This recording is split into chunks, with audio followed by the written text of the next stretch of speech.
Hello students. Last class में हम isomerism के बारे में अध्ययन कर रहे थे। हमने जो स्ट्रक्चरल आइसोमेरिज्म थी उसके टाइप्स के बारे में बात की थी। हम उसके 4 टाइप्स की बात कर चुके हैं। Position isomerism, ring chain isomerism, functional group isomerism etcetera. आज हम बात करते हैं जो उसकी स्ट्रक्चरल आइसोमेरिज्म के जो 2 और टाइप्स हैं उनके बारे में।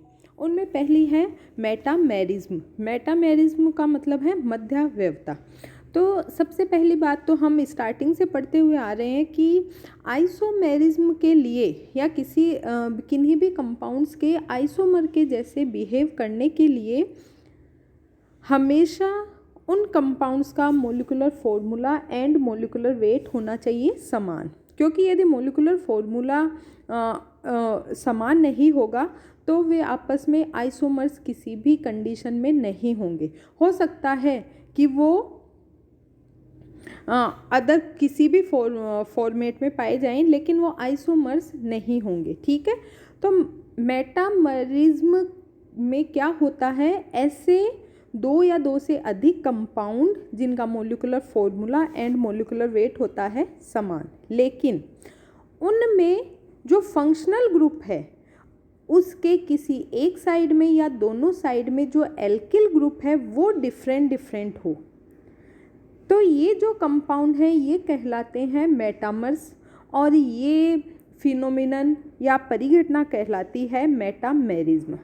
अब बात आती है कि हमें मेटामेरिज्म मध्यावयवता, इससे बिल्कुल क्लियर हो रहा है कि हमें कुछ ऐसे फंक्शनल ग्रुप चाहिए जो कि मिड पोजीशन में या मध्य पोजीशन में कंपाउंड में पाए जाते हों, तभी मध्यावयवता संभव है।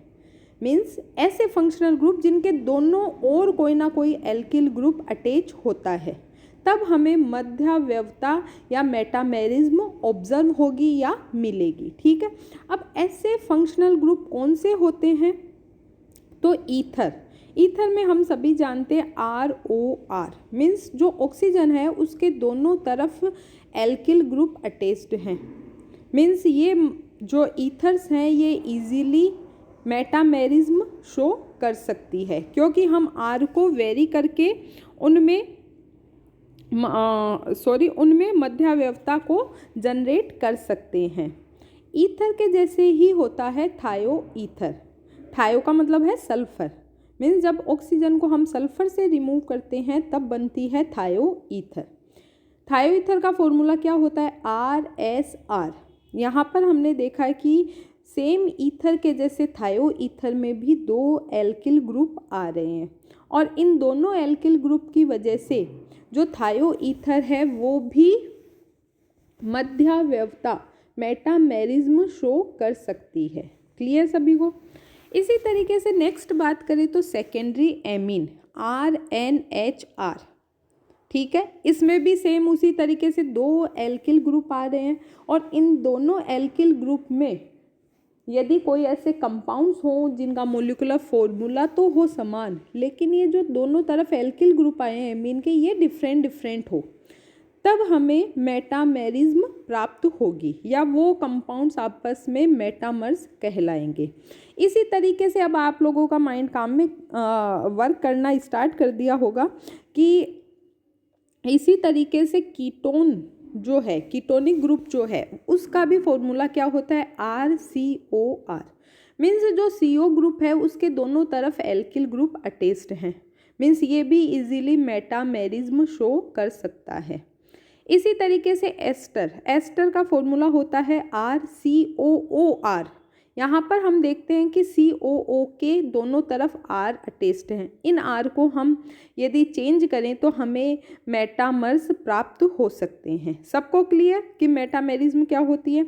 ऐसे कंपाउंड्स जिनका molecular formula and molecular weight समान होता है लेकिन फंक्शनल ग्रुप के एक साइड में या दोनों साइड में डिफरेंट एल्किल ग्रुप अटैच्ड हों तो वे कंपाउंड्स कहलाते हैं मेटामर्स और ये फिनोमिनन कहलाता है मेटामेरिज्म। अब इसको अपन एग्जाम्पल के थ्रू समझते हैं। तो अभी अभी हम पढ़ के आए कि ईथर जो है वो मेटामेरिज्म को शो करती है। तो यहाँ पर हमने 3 ईथर लिए हैं di ethyl ether, methyl and propyl ether and methyl isopropyl ether. इन तीनों ईथर्स का जो मोलिकुलर फॉर्मूला है वो है C4H10O। मीन्स तीनों का मोलिकुलर फॉर्मूला और मोलिकुलर वेट हो गया है समान, ठीक है। लेकिन डाई इथाइल ईथर में हम देख पा रहे हैं कि ऑक्सीजन के दोनों तरफ एथिल ग्रुप ही अटैच्ड हैं। अब दोनों तरफ एथिल ग्रुप अटैच्ड हैं, लेकिन मेथिल एंड प्रोपिल ईथर जो है उसमें ऑक्सीजन के एक तरफ मेथिल जबकि दूसरी तरफ एन प्रोपिल ग्रुप अटैच्ड है। मीन्स मोलिकुलर फॉर्मूला तो सेम है, लेकिन जुड़े हुए एल्किल ग्रुप दोनों ईथर में डिफरेंट हो गए हैं। मीन्स ये आपस में क्या है, मेटामर्स। क्लियर। इसी तरीके से मेथिल आइसोप्रोपिल ईथर में भी क्या है बच्चों कि ऑक्सीजन के एक तरफ मेथिल ग्रुप अटैच्ड है जबकि दूसरी तरफ आइसोप्रोपिल ग्रुप अटैच्ड है। मीन्स ये तीनों जो ईथर हैं इनमें एल्किल ग्रुप डिफरेंट हैं, इस कारण से ये आपस में मेटामर्स के जैसे बिहेव करते हैं या ये आपस में मेटामर्स हैं। सबको क्लियर।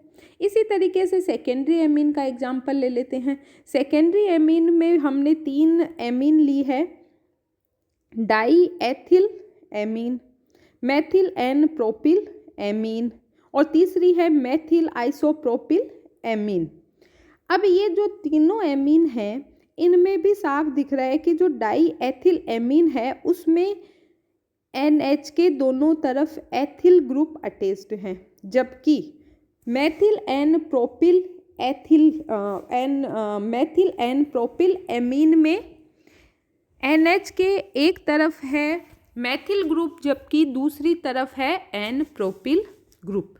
इसी तरीके से मेथिल आइसोप्रोपिल एमीन में NH के एक तरफ मेथिल ग्रुप अटैच्ड है जबकि दूसरी तरफ है आइसोप्रोपिल ग्रुप अटैच्ड। मीन्स ये तीनों जो एमीन है इनका मोलिकुलर फॉर्मूला तो सेम है C4H11N, लेकिन तीनों एमीन में जुड़े हुए एल्किल ग्रुप है वो डिफरेंट है, और वो डिफरेंट होने का मतलब है ये आपस में क्या है, मेटामर्स। सबको क्लियर। अब समझ में आ गया होगा कि मेटामर्स मध्यावयवता, मध्य का मतलब ही होता है कि जो मिड में प्रेजेंट फंक्शनल ग्रुप है उसकी यदि एल्किल ग्रुप को चेंज कर दिया जाए और उससे हमें जो आइसोमर्स प्राप्त होते हैं वो कहलाएंगे मेटामर्स। सबको क्लियर। इसी तरीके से एक कीटोन का और एग्जाम्पल ले लेते हैं। तो कीटोन में भी हमने 3 कीटोन ली है, di ethyl ketone, methyl N propyl ketone and methyl isopropyl ketone. इन तीनों कीटोन में भी हम देखें तो डाई एथिल कीटोन में जो CO है, कीटोनिक ग्रुप है, उसके दोनों तरफ एथिल पार्ट अटैच्ड है, मीन्स एथिल ग्रुप अटैच्ड है, जबकि मेथिल एन प्रोपिल कीटोन में कीटोनिक ग्रुप के एक तरफ मेथिल और एक तरफ एन प्रोपिल ग्रुप अटैच्ड है। इसी तरीके से मेथिल आइसोप्रोपिल कीटोन में कीटोनिक ग्रुप के एक तरफ मेथिल और दूसरी तरफ आइसोप्रोपिल ग्रुप अटैच्ड हैं। लेकिन इन तीनों कीटोन का जो मोलिकुलर फॉर्मूला है वो है C5H10O। मीन्स तीनों का मोलिकुलर फॉर्मूला सेम है, लेकिन फिर भी कीटोनिक ग्रुप के से अटैच्ड जो एल्किल ग्रुप है वो डिफरेंट है, इसलिए ये हैं आपस में मेटामर्स। इसी तरीके से जो थायोईथर है हम उसके भी जनरेट कर सकते हैं, जो एस्टर हैं उसके भी मेटामर्स को जनरेट कर सकते हैं। सबको क्लियर। अब जो नेक्स्ट और लास्ट स्ट्रक्चरल आइसोमेरिज्म है वो होती है टोटोमेरिज्म। इसे कहते हैं चलावयवता। ठीक है। अब टोटोमेरिज्म क्या होती है? सबसे पहले तो वही बात कि ऐसे कंपाउंड जिनका molecular formula and molecular weight हो समान, लेकिन उन कंपाउंड्स में प्रोटॉन एंड पाई इलेक्ट्रॉन्स की जो पोजीशन है वो डिफरेंट हो, तब ये कंपाउंड्स आपस में कहलाते हैं टोटोमर्स, और ये फिनोमिनन कहलाता है टोटोमेरिज्म। क्लियर। मीन्स ये जो आइसोमेरिज्म है इसमें प्रोटॉन एवं पाई इलेक्ट्रॉन की पोजीशन कंपाउंड्स में चेंज होगी, ठीक है। और इसे चला व्यवता इसलिए कहते हैं क्योंकि ये जो प्रोटॉन और पाई इलेक्ट्रॉन्स हैं ये आपस में एक्सचेंज होते रहते हैं। मीन्स चला व्यवता, चलना मीन्स जो प्रोटॉन है वो पाई इलेक्ट्रॉन की जगह चला जाता है, पाई इलेक्ट्रॉन है वो प्रोटॉन की जगह आ जाते हैं, इसलिए इसे कहते हैं चला व्यवता, ठीक है। क्लियर सभी को। अब चला व्यवता जो है उसमें हमें दो टोटोमर्स होते हैं चला व्यवता में, एक होता है कीटो और दूसरा होता है इनोल। अब कीटो नाम से पता चल रहा है कि इसमें कीटोनिक ग्रुप होता है, ये जो टोटोमर है इसमें क्या होता है कीटोनिक ग्रुप, जबकि इनोल में है इन प्लस ओल, मीन्स एक होगा डबल बॉन्ड और दूसरा होगा एल्कोहलिक ग्रुप, है ना। ओल का मतलब एल्कोहल, इन का मतलब डबल बॉन्ड। ये दो टोटोमर्स होते हैं टोटोमेरिज्म में, सबको क्लियर। और ये दोनों कीटो एंड इनोल टोटोमर्स हैं, ये आपस में डायनेमिक इक्विलिब्रियम में रहते हैं, मीन्स साम्य अवस्था में रहते हैं। क्यों, मैंने बताया ना चला व्यवता का मतलब आपस में एक्सचेंज होते रहना, ठीक है। तो यहाँ पर जो कीटो है उसमें हमें दिख रहा है कि इस कीटो की जो ऑक्सीजन है, जो इस कीटो ग्रुप में कार्बन से जुड़ी जो हाइड्रोजन है वो मूव कर जाती है ऑक्सीजन पर, और इस बॉन्ड के जो इलेक्ट्रॉन है वो कार्बन के बीच में आकर डबल बॉन्ड बना लेते हैं, मीन्स, और उससे हमें प्राप्त होता है इनोल टोटोमर। और हमें साफ दिख रहा है कि कीटो एंड इनोल इन दोनों में पाई बॉन्ड की और प्रोटॉन की पोजीशन चेंज हो चुकी है। कीटो ग्रुप में जो पाई बॉन्ड है वो कार्बन और ऑक्सीजन के बीच में है, जबकि इनोल में जो पाई बॉन्ड है वो कार्बन और कार्बन के बीच में, मीन्स पाई इलेक्ट्रॉन डेंसिटी की पोजीशन चेंज हो गई है। इसी तरीके से कीटो में जो हाइड्रोजन है वो कार्बन पर अटैच्ड है, जबकि इनोल में जो हाइड्रोजन है वो ऑक्सीजन पर अटैच्ड हो चुका है। मीन्स ये जो पाई इलेक्ट्रॉन और प्रोटॉन हैं ये आपस में एक दूसरे से इंटर कन्वर्ट हो रहे हैं, और ये जो है आइसोमेरिज्म ये कहलाती है टोटोमेरिज्म। सबको क्लियर। लेकिन इस टोटोमेरिज्म के होने के लिए सबसे इम्पोर्टेंट बात है कि इसमें जो कीटो ग्रुप है CO उसके पास कोई भी एक्टिव CH ग्रुप प्रेजेंट होना चाहिए। जब एक्टिव CH ग्रुप प्रेजेंट होगा तभी हमें कीटो इनोल मीन्स टोटोमेरिज्म जो आइसोमेरिज्म है वो हमें प्राप्त होगी। अब बात आती है कि एक्टिव CH ग्रुप से क्या मीनिंग है। एक्टिव CH ग्रुप वो होता है जिसमें से हाइड्रोजन जो है वो प्रोटॉन के रूप में इजीली निकल जाए, ठीक है। अब प्रोटॉन जब किसी भी कंपाउंड से बाहर निकलती है तो हम कहते हैं कि उस कंपाउंड का एसिडिक नेचर है, क्योंकि एसिड ही प्रोटॉन देता है। एसिड की डेफिनेशन ही यही होती है। मीन्स ये जो कार्बन है CH वाला, इसमें जो ये हाइड्रोजन जुड़ी हुई है एसिडिक नेचर की होनी चाहिए, तब हम उसे कहेंगे एक्टिव CH ग्रुप।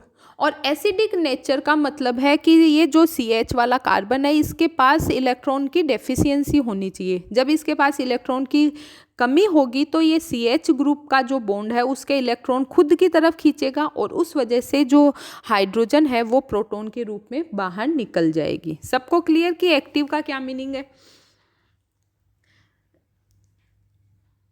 इसे समझने के लिए हमें एक दो एग्जाम्पल लेते हैं। ये जो फर्स्ट एग्जाम्पल में एसीटोन दिखाई दे रहा है, इसमें हमें दिख रहा है कि एक कीटो ग्रुप है, और जब ये कीटो फॉर्म इनोल में कन्वर्ट होती है तो ये जो हाइड्रोजन है एक्टिव ग्रुप वाली वो ऑक्सीजन पे ट्रांसफ़र हो गई है और हमें इनोल फॉर्म प्राप्त हो गई है। यहाँ से हमें क्लियर दिख रहा है कि ये एक्टिव ग्रुप कैसे हुआ, क्योंकि ये जो CH2 ग्रुप है ये इसके दोनों तरफ CO group functional group present है, और हम सभी जानते हैं कि जो CO फंक्शनल ग्रुप है ये इलेक्ट्रॉन डेंसिटी को अपनी ओर अट्रैक्ट करता है, -I इफेक्ट शो करता है। उस वजह से इस वाले कार्बन पे हो जाती है इलेक्ट्रॉन की डेफिशिएंसी, और इसी कारण ये जो कार्बन है ये CH वाले इलेक्ट्रॉन बॉन्ड के इलेक्ट्रॉन अपनी ओर खींचने की कोशिश करेगा, और उस कारण से ये जो CH बॉन्ड है ये हो जाता है वीक और हाइड्रोजन है वो इजीली बाहर निकल जाती है। अब मेरे हिसाब से सभी को क्लियर हो गया होगा। एक एग्जांपल और ले लेते हैं। नीचे हमने लिया है एसीटो एथिल एसीटेट और इसमें हमने देखा कि ये जो कीटो फॉर्म है यहाँ पर भी कार्बोनिक CO ग्रुप पर हाइड्रोजन है वो अटैच्ड होकर इनोल फॉर्म में कन्वर्ट हो रही है। ठीक है, अब यहाँ पर भी हमें दिख रहा है कि ये जो CH2 है ये एक एक्टिव ग्रुप है, क्योंकि इसके दोनों तरफ भी एक तरफ CO आ रहा है, दूसरी तरफ COO आ रहा है। ठीक है, ये दोनों के कारण ये वाली जो CH2 ग्रुप है ये भी एक्टिव ग्रुप है और इसी कारण से आसानी से हाइड्रोजन निकलकर इस कार्बोनिल ऑक्सीजन पर अटैच्ड होकर इनोल फॉर्म में कन्वर्ट हो गई है। सबको क्लियर? यहाँ पर आपको क्वेश्चन आ सकता है कि ये हाइड्रोजन इस एस्टर वाले ऑक्सीजन पर भी जा सकती थी, लेकिन यहाँ पर जब हम इन दोनों का एक्टिविटी देखेंगे तो एस्टर के कंपैरिजन में जो कार्बोनिल ग्रुप है उसकी एक्टिविटी ज़्यादा होती है। इस कारण से प्रोटॉन जो है वो पहले कार्बोनिल वाले ऑक्सीजन पर अटैच्ड होता है। सबको क्लियर? आज हमारी जो स्ट्रक्चरल आइसोमेरिज्म थी वो फिनिश हो गई है। नेक्स्ट लेक्चर में हम स्टीरियो आइसोमेरिज्म के बारे में स्टडी स्टार्ट करेंगे। धन्यवाद।